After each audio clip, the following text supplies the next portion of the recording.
জিলহাজ মাসের পরে আসবো সেই করুণ মুহররমের মাস।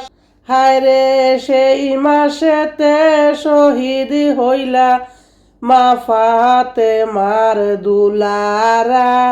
লা ইলাহা ইল্লাল্লাহ। মদিনা হইতে ইমাম হুসেন কুফার দিকে চলিলা। হায়রে নানার দিনকে বাঁচাইতে কত কষ্ট করিলা। লা ইলাহা ইল্লাল্লাহ। ইমাম হুসাইন যখন বাইরে কুফায় গেলেন পৌঁছিয়া। হায়রে কিছু মানুষ বায়াত হইলা নবীর আওলাদকে পাইয়া। লা ইলাহা ইল্লাল্লাহ। মুহররমের 10 তারিখে কি ঘটাইলেন রাব্বানা।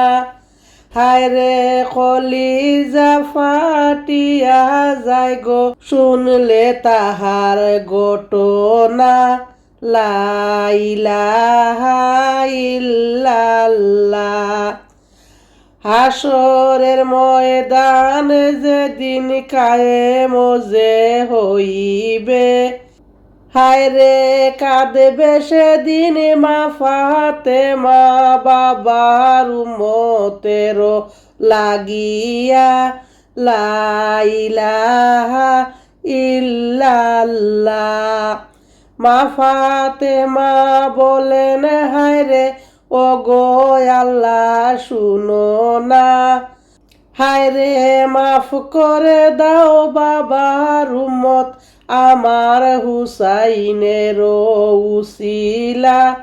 লা ইলাহা ইল্লাল্লাহ। হুসাইনের মোহাব্বত যদি থাকে না তোমার অন্তরে। হায়রে জান্নাতে পারবে না যেতে দুজক হবে ঠিকানা। লা ইলাহা ইল্লাল্লাহ। আসমান কান্দে জমিন কান্দে কান্দে সৃষ্টির সকলে। হায়রে আদম কুলে জন্ম লইয়া হুসাইনের জন্য কাঁদলা না। লা ইলাহা ইল্লাল্লাহ। দুলদুল গুরা কেন্দে বলে আমার কোনো দোষ নাই। হায়রে ইমাম হুসাইন শহীদ হইলা কারবালাতে ফানি নাই।